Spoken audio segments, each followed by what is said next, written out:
Salam əleykum, sabahınız xeyir olsun. İndi mən sizə nə göstərəcəm.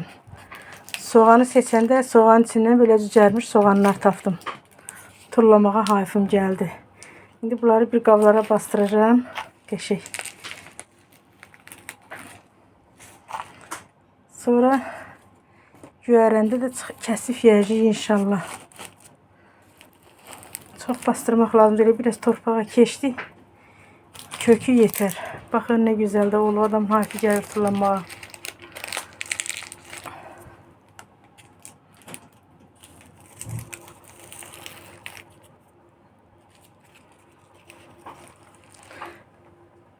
Sonra bunu keseceğim. Kete pişireceğim.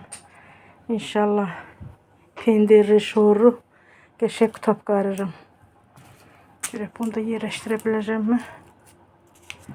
Bunu biraz belə eləyək.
Limonun dibine bastırmışım soğan, bakın.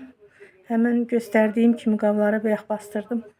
Onun kimi dünənlərim seçdim, getdim patvaldan büyündə. Bunu çoxdan bastırmışam. Bax, bunu da kəsmişəm başını. Dünənlərim inan Allah elə yekəlmişdi.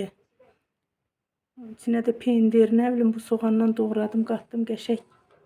Yumurtalı zadı piraşki qardım. Videomda da gördünüz. Bax, bir soğan, göz soğanla düz bir belə qalxmışdı. Bax, düz bir belədir. İndi gözləyirəm bu yekəlsin. Sonra qabdakılar. Mən heç nəyi israf eləmirəm. Soğanın içindən çıxan cücərən soğanları hamısını bastırırım. Heç vaxt heç bir şey məndə israf olunmur. Baxın, baxın görün nətər yoğun bitib. Bir 3-4 günə yekələnəcək yekə qoma soğan olur. Bax, bir divdən.